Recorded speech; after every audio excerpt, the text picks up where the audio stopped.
Lactantius, Epitome of the Divine Institutes, Episode 34.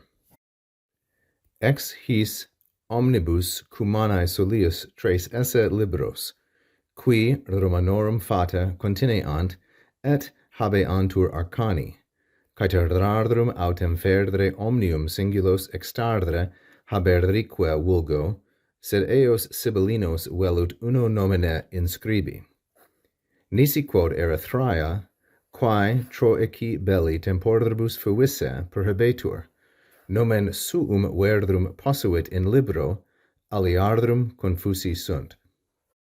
As Lactantius continues, what we have here is more indirect statement, oratio obliqua, and the verb is actually in the previous portion. It is the verb tradit, relates or hands down, the subject of which was the Roman historian Varro. So we have to understand that in order to make sense of this portion. Of all of these, ex his omnibus, of all of these, he relates that of the Cumaean Sibyl alone, or the Cumanan Sibyl alone, that there are 3 books. So notice here that libros is masculine, plural, accusative. It's modified by trace, and it's the subject of esse.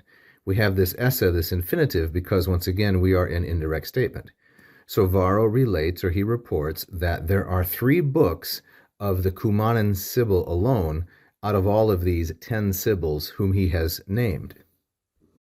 Now we are going to get modification for libros, books which contineant, contain the fates of the Romans. So contineant is a third plural, it's a present subjunctive, and it's active. Now why is it subjunctive? Because it's a relative clause within oratio obliqua. The antecedent of qui is libros. So qui is masculine and plural because of its antecedent libros. It's nominative, unlike the antecedent, which is accusative, because qui is the subject of contineant, and only a nominative can be the subject of a finite verb. So those books which contain the fates, fata, neuter plural accusative, object of contineant, the fates of the Romans, masculine plural genitive.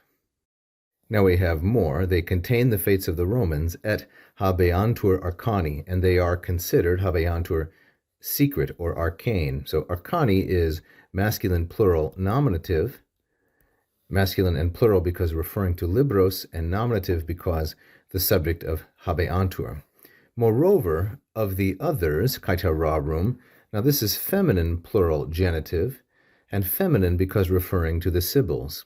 Moreover, of the others, of almost all of the others, omnium, which is also feminine plural genitive, Varro relates, Varro tradit, that individual books exist, singulos extara, and they are widely known, or they are considered common, haberi vulgo.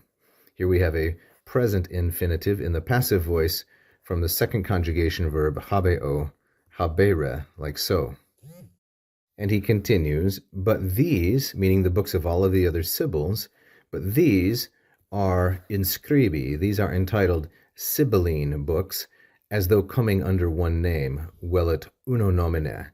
So uno nomine is neuter, singular, and ablative, and I take this as an ablative of instrument.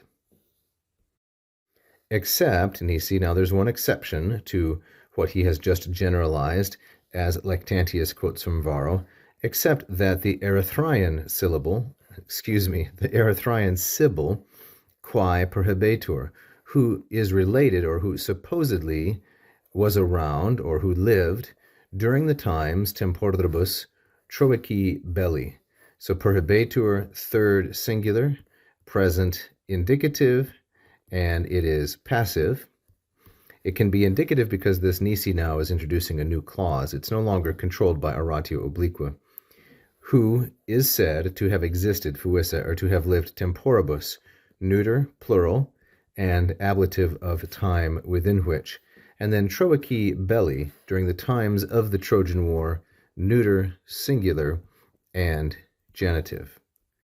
So after this relative clause, quae through prohibetur, that modifies Erythraia, the Erythraean Sibyl, we're now going to get the main clause, which is posuit, except that the Erythraean Sibyl placed nomen suum verum, her own real name, in the book, or she entitled it under her own real name, while that of the others, aliarum, feminine, plural, and genitive, referring to the other Sibyls, those books, they are mixed together, confusi sunt, or confused. So this is a third plural. It's a perfect indicative passive, and it is from the third conjugation verb, which means to pour together, confundo, confundere, like so. Thank you for watching. I hope you enjoyed that free lesson. Please like and subscribe, hit the bell. You can also become a patron at patreon.com/LatinPerDiem. And if you really love it, you can leave a tip right here as a super fan. Thank you so much.